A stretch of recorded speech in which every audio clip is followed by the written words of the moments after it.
Before 2021, athletes could not monetize on their name, image, and likeness. Their relationship to money and their relationship to their brand and all that is kind of already tainted. It's got a dark cloud around it. He's not the #1 draft pick. He's not the best player in the country, but he understands how to market himself. Other athletes who were on the trajectory to go pro, were they doing what you were doing? Look up in the sky, it's a bird, it's a plane. No, it's me, the Unset of Wall Street, here from the balcony of the New York Stock Exchange. Ladies and gentlemen, it is a wild and crazy volatile day on the street. You know I've brought you everything in food, finance, fashion, and sports, and it's all about people. That's my thing. The human element in our world, people who are changing people's lives in a big way, branding, marketing, all that kind of stuff. That's where I find value. That's where I find fun. People who actually step out of their own world and they are doing something, whether it's in social media, whether it's in finance, whatever it is, to basically impact other people's lives in a super positive way. Today, I could not be more excited to bring to you my new friend, Trace Young, my man. How are you? Welcome to the New York Stock Exchange. Doing great. This is a young D1 basketball player who's now taken social media by a storm. We're going to be here talking about his journey. You know, him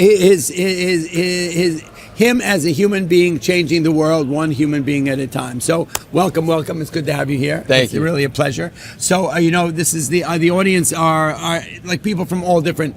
You know, these are people who are watching stuff for finance. There are people who are watching, you know, your story. I want people to understand because you've taken a bit of a zig and a zag in a different way, and so I think I want to talk about your journey in sports and playing basketball and college. I want to talk about the NIL and stuff like that because I don't know if a lot of people know that thing. And I just, you know, like let's talk about you growing up, like you at 10 years old. Like what's up with Trace at 10? Man, Trace at 10? I don't know what he would think about what I'm doing now. I think he would be pretty happy though. I've been blessed with a lot. I have a great family. Started playing basketball at a young age, and yeah, I mean, it was just a passion of mine. Two things I loved was playing basketball, and I loved making videos and documenting life. Okay. So those were the things that I did. And as I got to college, started playing Division I basketball, I started turning the camera around on myself a little more, documenting my own life and not just other people's. Right.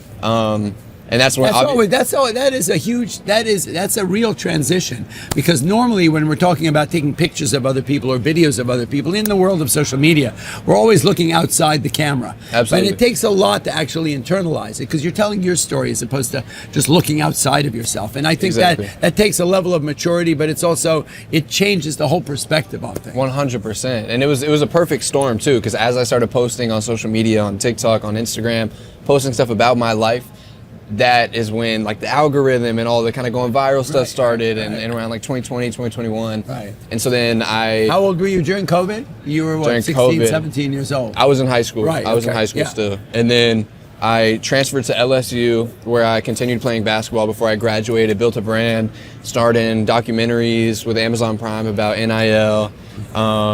You know, really started studying NIL, and which stands for explain to everybody explain to everyone just the whole background on it and where it was and where it's going, because people need to understand that you've got young athletes, right, who are high school athletes going to college going to the pros, right, and just give us the lowdown. Take us from the beginning.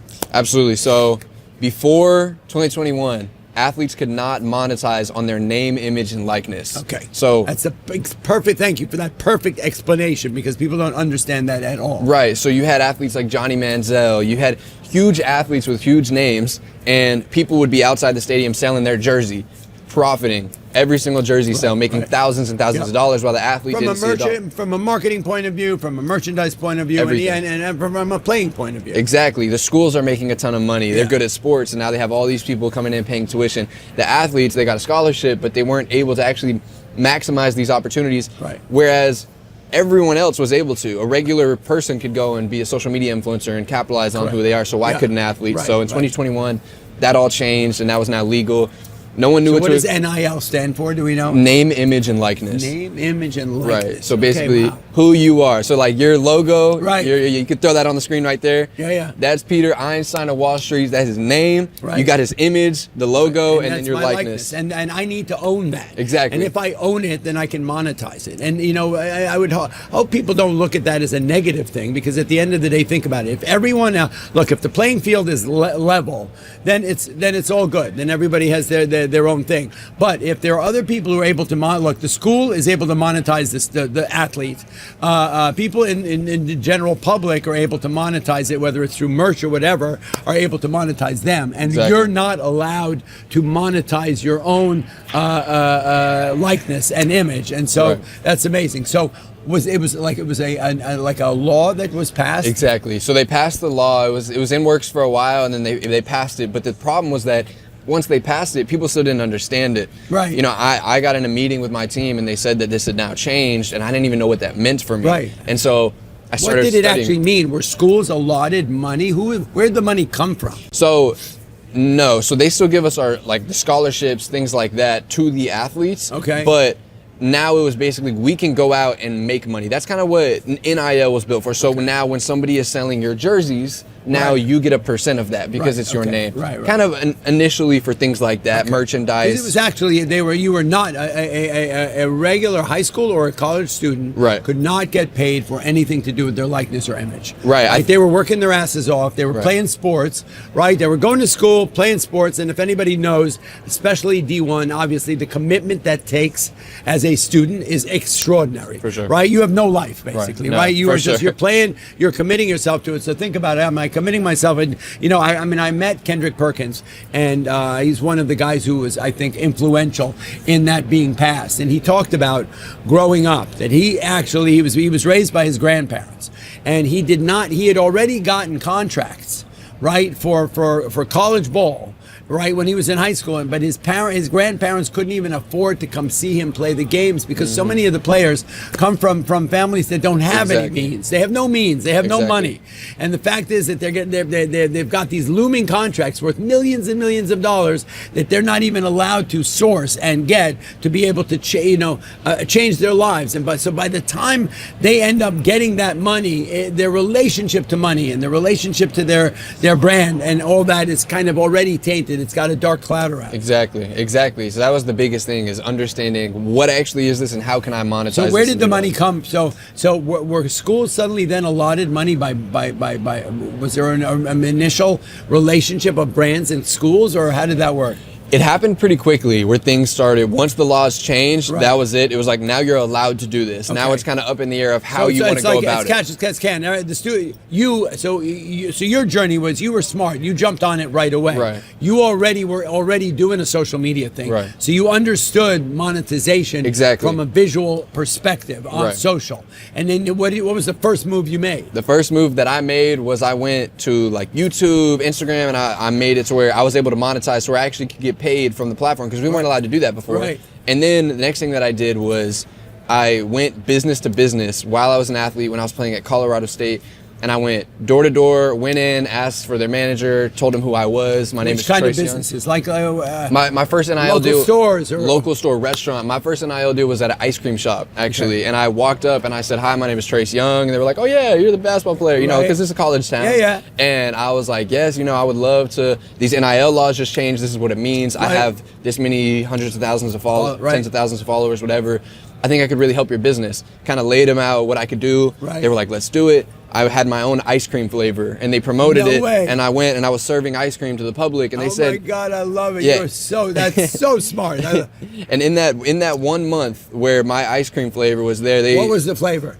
It wasn't even that good of a flavor. I should have picked a different one. I kind of panicked. I think it was like chocolate, peanut butter, and something else. Okay. I don't know. It was Snickerdoodle, whatever. Yeah, something like that. Okay. But they said in that 1 month that their revenue for that month was 3x what it was previously. Okay. Because now you're generating, and they said it was the most popular flavor also. So it was cool, and that's when I kind of understood. Now, were you were posting videos about the store? Did you wear a logo? Did you have a patch on your? I did. You could do that. So you can take it all the way, right? So they weren't limiting you to how you could market yourself. Right. You could literally wear a patch. You could do ads. You could do anything. Correct. Okay. The only thing that you're not allowed to do is use the school's name. So I couldn't have like my jersey on while I'm doing it. It would have to be just the business, because it's my name. Right. I got that. But when you were playing ball for Colorado State, could you have a patch of that brand on your shirt while you were playing ball, or no? No. That's where they drew the line. Right. Okay. Right. So they kept the brands separate. Right. Exactly. Because I don't own Colorado State, or when I transferred to LSU, right? Like I can't basically get paid to use the LSU name, image, and likeness now. Of course not. So then obviously I played at Colorado State, loved it, great experience, and then kept building my brand. And now when I realized I could really have a future in this, I'm probably not going to the NBA, but the content world and marketing myself, I was kind of a step ahead where there weren't many athletes who were like cinematically documenting their life outside of sports as well. Well, now look, they're playing ball. They're not. Exactly. That was not. You had been doing this since you were a kid. So exactly. you already had a jump on everybody. Exactly. And some people looked at it as, oh, it's a distraction from the game or whatever. Right. But this is one of my passions. It was one of my interests. So I loved doing it. And so now there's a lot of athletes who are doing that now, but I was kind of one of the first ones to start doing that. Now, what brands? So you went to an ice cream shop. What other? Did you go to any bigger brands? Of course. So I started with kind of restaurants in the area, some clothing brands, some merchandise. Right. And then as I started growing now, I had agencies reaching out to me, hey, we want to represent you and reach out to other brands. So I started going that route as well, still doing my own outreach. And then when I transferred to LSU, obviously, LSU is one of the biggest college brands in the world. You've got Shaq and Livy Dunn and Angel Reese and Joe Burrow and all these guys came from there. Exactly. Okay. And so once I transferred to LSU, obviously now I'm in a whole played network. for LSU. I did. I played for LSU for 2 years. My last 2 years. Graduated from LSU. Okay. And obviously that was a much bigger brand, a ton of opportunity. SEC school. Were really you fun. Were you then allowed to at least wear your brands? When you come to a school that's getting obviously brand money, were there any deals that you had through LSU so that you could actually represent LSU as a brand itself or not? You couldn't wear unless the brand specifically signed a contract with the LSU, school. Right. Then and I'm sure many brands do, don't they? There are some. It's mainly the bigger ones who can afford that, like big trademark, like a Disney or whatever. Exactly, sure. But a lot of them, I've worked with Mercedes, I've worked with Powerade, I've worked with Nike, Under Armour, Snickers. I was in a Nerf commercial where like all these different opportunities, and it really started blowing up. And that's when people kind of realize, like, Trace, he's not the number one draft pick. He's not the best player in the country, but he understands how to market himself, and he really has been studying this NIL stuff. So that's when, when the Amazon premiere and stuff for the show, the Money Game was coming out.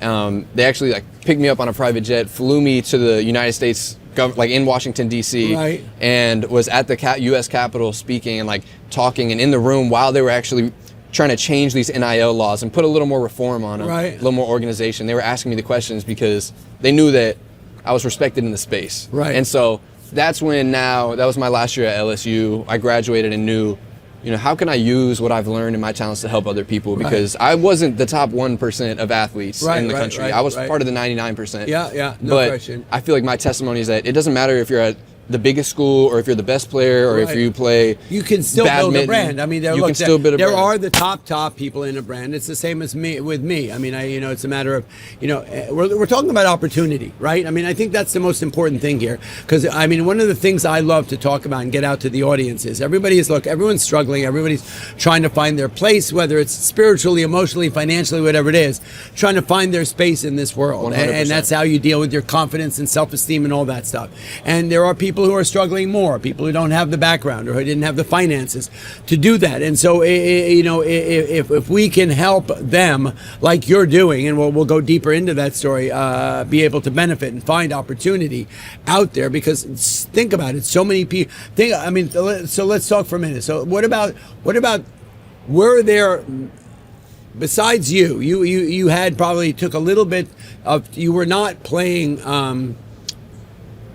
I'm not sure what I'm trying to get at. Like other athletes who were on the trajectory to go pro, were they doing what you were doing? Not at all. No, they weren't. Not at all. Okay. And were they doing it because they just didn't know the game, or were they too busy with playing ball, or what? I mean, we had the same amount of time. We were both doing the same practice, same film, same workouts, same classes, whatever. I think what it was is some of those guys looked at social media as a distraction. Some people...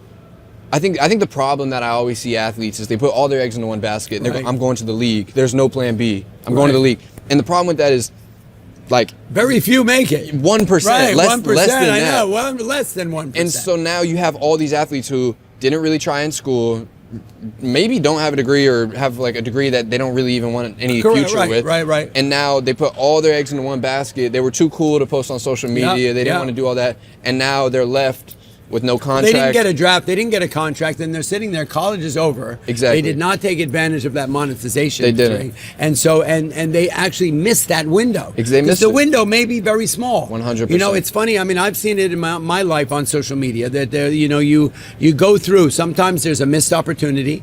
There's sometimes you never know what it is that's going to make the difference. Yeah. That's going to take you off on that next 100%. trajectory. That's why I always talk about never burning bridges. You never know what relationship or opportunity is out there. I mean, look, if I had turned down that opportunity that day when they asked me to go talk to iShow Speed, and Matt was here, Mateo was actually on the floor, and we went over there and we filmed it.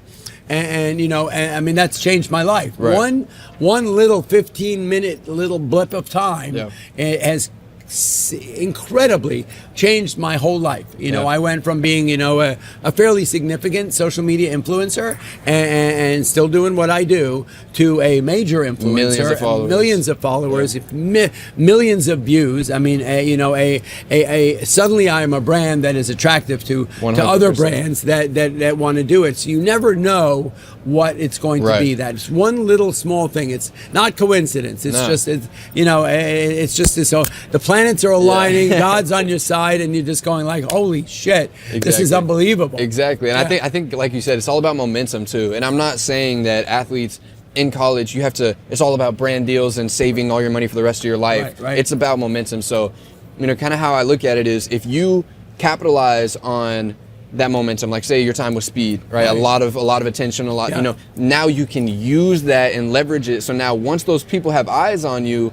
now you can use that for whatever it is you want to do. If you're an athlete and you use your college experience to build a brand, if you like clothes, you want to start a clothing brand, it's going to sell out. If you want to start a restaurant, you like food, it's going to do well. So it really can impact you for the rest of your life if you play your cards right. Eyeballs, right? So that's the biggest thing. But for me, that's why I created the 99 Network. Okay, so let's talk about the night. So anyway, you finished college. You already had an established brand. You were already making money. You were okay with the fact. Look, I think it's also important for people to acknowledge who they are and what place they, you know, where they are in the big picture, right? Like, you know, it's like not, you know, I'm sure as an athlete, right, it's important to acknowledge, like, am I going to go pro or not, right? And I'm sure there are a lot of young athletes who, you know, who are sitting there with a lot of resentment that, like, that they, you know, if along the way you're doing what you're doing and maybe you go pro, that would be an amazing thing. But if you're not, you're keeping all those other doors open, and that makes such a huge difference. You finish school, and so give me the journey from that.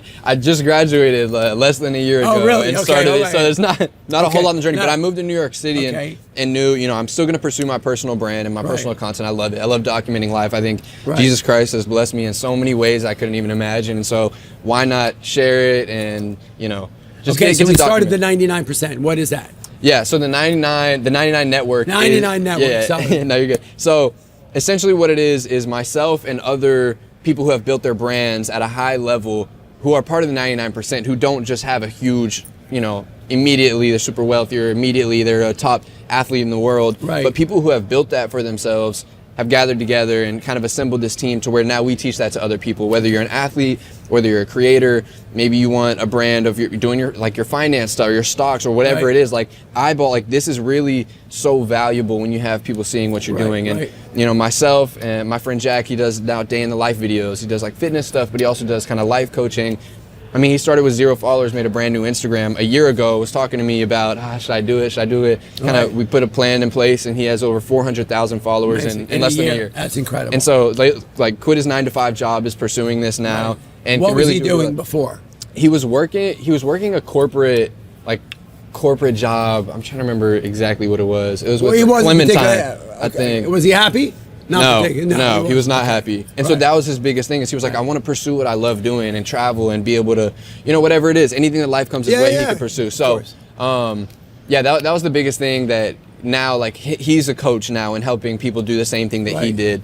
And so that's essentially what it is. We try to bring creators and athletes on. We travel to schools, all the biggest universities in the country, and teach athletes how to do it, how to leverage their brands. But really the same principles apply to anybody, no matter what space you're in. Anywhere. I would look. I loved it. I loved the idea. It was a pleasure meeting you, and I thought, like, I would love to work with you on that, because for me, building a brand is amazing. Sometimes it happens organically, but it's a puzzle, right? And if you put all the pieces of the puzzle, and it's also it's a function of really good good teamwork. Right. Because there are certain specialties within that space that For sure. that need to be covered. You have to check off all the boxes, right? And so, and each space is different. There's, you're going to find, I've seen it since I partnered with Apex Trader Funding, which is a finance company, that there are people in every field, whether it's finance, whether it's sports, where there are those people who are going to rise to the top, who are just going to be doing what they do, or they're people who are going to build a brand and hop on that social media train. And what that does is it opens the doors of opportunity, which is amazing. Exactly. And then I appreciate the fact that you're immediately not only just sort of sitting around. Look, I've inspired thousands and probably millions of young traders out there, but which is fine. I love that, and I'm honored by the whole thing. But the fact is that a number of them have gone on to committed their lives to try. They don't just want to sit on the mountaintop all by themselves making a bunch of money. They're committed to share that the ins and outs and the what's the word, the map, right? The roadmap on how to do it with others, right? They've created a big community, so they're not just sitting alone. They're inspiring and motivating other people to do it. And so for me, that's like I love that part of it. I love the fact that you are that right out of the gate. That first it's all about you find something you love to do. You get really good at it, and then you have a whole bunch of fun along the way. Exactly. And then if you can then share that and create a community around it, 100%. and then motivate and inspire other people to see what that roadmap is, it's awesome because it's all a matter. I mean, how much fun is it to be sitting around, and I'd love to do it from the finance space. If you get guys who are doing it, as I said, I've met people through Apex who are, some are just traders, and then there's some who are traders who have massive communities, right? And they are monetizing, and we've got merch stores, we've got all that stuff. And so I've also committed myself to try and help other people, to build their brand. Look, this stuff didn't exist before. Right? We are living in this new world where you have a brand, you have a message, you have a mission. Right, and it's unlimited. Right. There's no ceiling. There's no ceiling, and if you can be fearless, then your life can be limitless. Right. I mean, that's the bottom line. 100%. If you're sitting around and you say, I can't do it, you got to look. If you plug into your formula. Right. I mean, everybody should check that out. Right. The 99 network is for the 99% of people who didn't go pro, who didn't become, whatever, famous or whatnot, but who have a brand or who want to build a brand and want to go out on social media and find opportunity and make some money and have some fun and do that. Exactly. And I think like the biggest thing as well is, what I love about your content is you're adding value, whether you're educating people, teaching them something, or you're entertaining people, or doing both of them at the same time. Like that's my thing is when you look at social media, I think people weaponize it a lot, and there's so much evil on social media. There's so much just meaningless entertainment and just brainless things on there. And so being able to build a brand that's not just like going to Walmart and pranking people and stuff, but actually adding value to people's lives in whatever route, like whatever you're doing in life, you have the ability to add value to people's lives. So now it's just about thinking about, okay, what kind of value do I want to add? Do I want to inspire people? Do I want to teach people? Do I want to relate to people or entertain people?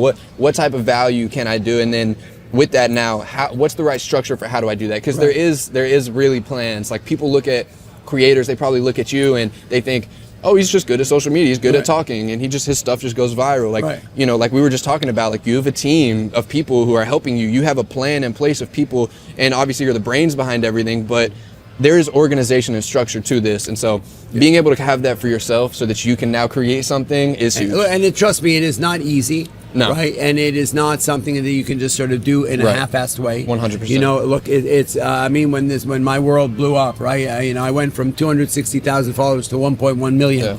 In 8 weeks, it's a huge response. My life changed instantly. I started fielding, having to field deals on a regular basis, and but it's a commitment. It's work. It absolutely is. I mean, I love it, so it's not working that way, but it is. It's not like it just happens by accident. It happens without my permission. It's just going to happen. And so, look, I think everybody out there, if you're a young student, you're a young athlete, and there are thousands of them, there are millions of them. There are more of them than there are of the few who have or who are going to go pro.